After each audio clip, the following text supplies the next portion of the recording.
Hey, what's good, y'all? It's Lucky Luch here. Welcome back to my room and my YouTube channel. I've seen a decent amount of movies in January. I saw 8 to be exact. 7 were in the theater. I did want to talk about all of them, but I can't stop thinking about 28 years later, The Bone Temple. I was mesmerized by this movie. I came out of this movie thinking, hey, I kind of like 28 years later better. But the more I talk about this movie, the more I see people talk about this movie, like, online and stuff, the more I think about this movie, the more I love it. There's only a handful of movies that I can name that have stuck with me outside of the theater experience. And that's when you know there's something more there. So I've already convinced myself that I'm going to go back sometime within the next week and a half and go see this movie again. So, yeah, let's talk about it. It's like every time I start doing this video, it turns into like a 10-15 minute rant. Look, like I said, I was going to talk about more movies and other stuff, but I'm just going to try to stick to my notes about this movie. I'm going to try my best here. Nia DaCosta, I got to give her flowers. I'm not very familiar with her filmography, and I'm going to get familiar after this, okay? She bodied. We still have all the elements of the 28 franchise, and this is a continuation of the 28 Years Later movie. I am happy Danny Boyle passed this movie franchise to a different director. The fact that it's a black female director, even better. And she's from New York. Fantastic. Danny Boyle can go a little overboard with his creative choices. They can be really out of the box, have these crazy tonal shifts, which is really fun to watch sometimes, but it can be divisive amongst audiences. I think that's why there's certain parts of 28 Years Later that people are so critical of that can turn viewers off. And with Nia, we don't have any of those issues. She really gets where the franchise was going. Like I said, she directed the hell out of this movie. Put a lot of trust into Ralph Fiennes, put a lot of trust into Jack O'Connell. They delivered. This movie relies on them a lot. This movie had a lot of beautiful set pieces. I mean, the Bone Temple itself is a really awesome design, and the overall cinematography and landscape of this area of Great Britain is absolutely breathtaking. She uses a lot of silence and tension to help move this story, and I really enjoyed what she did. I love her direction of this movie so much. Though this movie is beautiful to look at, well acted, and it's absolutely extraordinary, it's still a horror movie, y'all. Okay, so it's still horrifying. There's still some parts that are really scary.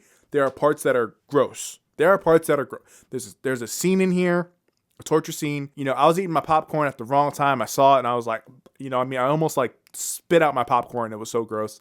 I didn't spit on anybody though, don't worry. And then we have our storylines from the last movie that are continuing on. So we have Spike and the Jimmies. I'm glad Spike wasn't as involved in this one because we see limitations in his character. Y'all gotta remember, he is still 12 years old, okay?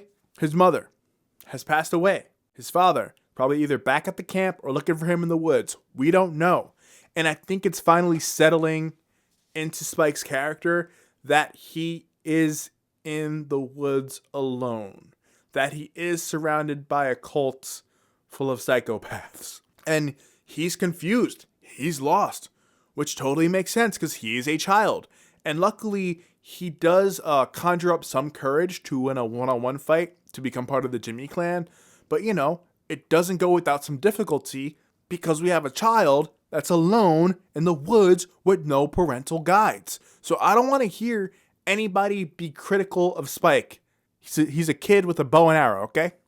Okay. And then as we follow the Jimmies, we kind of see that the main Jimmy Crystal, is kind of full of crap. Like, you see that his act is slowly starts to crumble the more that certain characters question it. But they're still loyal in some sense.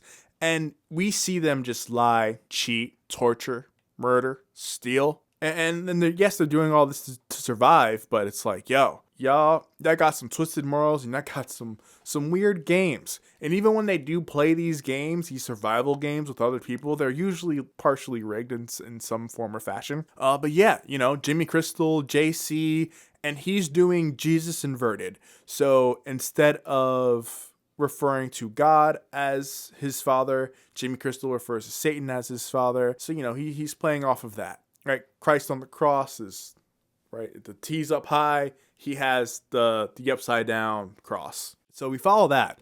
And then we have Dr. Kelson and the infected. So we know from the last movie that Dr. Kelson has Samson, and he's been kind of experimenting on him a little bit.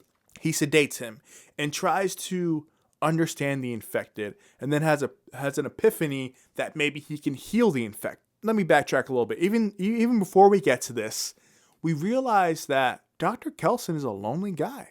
He doesn't have anybody. He has pictures of his friends and his loved ones. He's got a record player, and he's got the Bone Temple. That's it.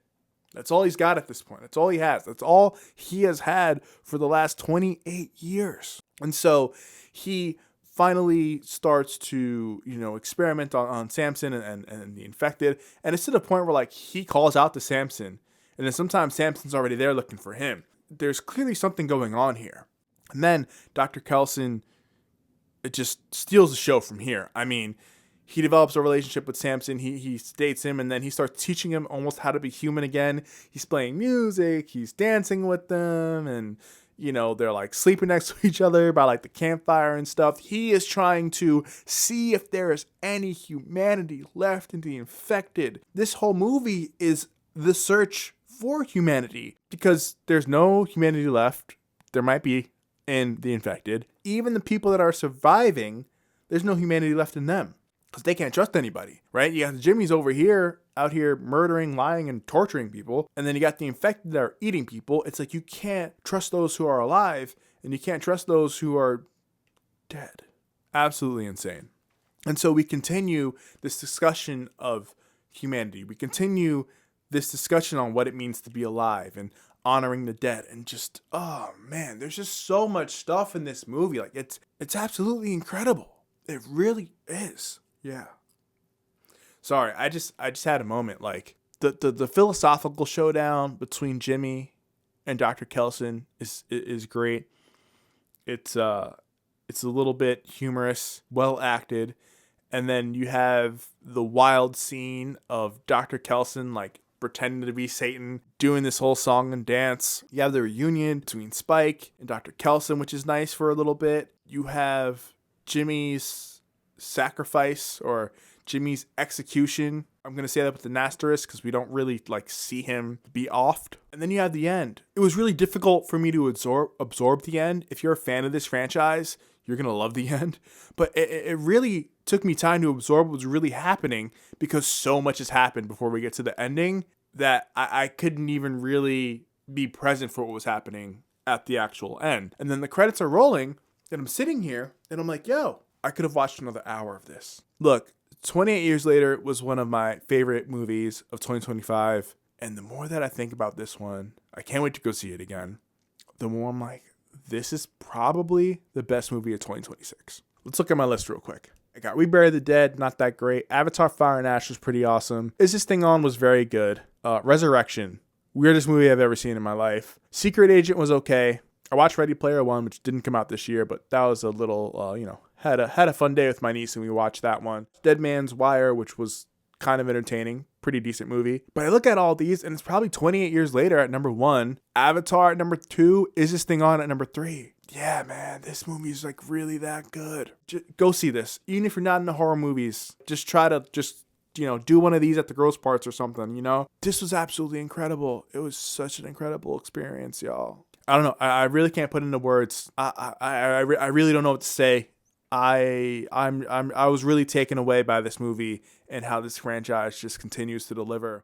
I wonder if anybody making the original 28 Days Later ever thought, hey, one day we're going to have this franchise go so in depth into this that we're going to change the way people view horror movies. We're going to not only have this be about which monster is really the monster. What if we saw part of the infected point of view? What if we had a doctor nearly cure the virus? What if we showed you that the people that are alive are actually the real monsters here? What if we just subverted a bunch of expectations of what a cinematic horror experience is?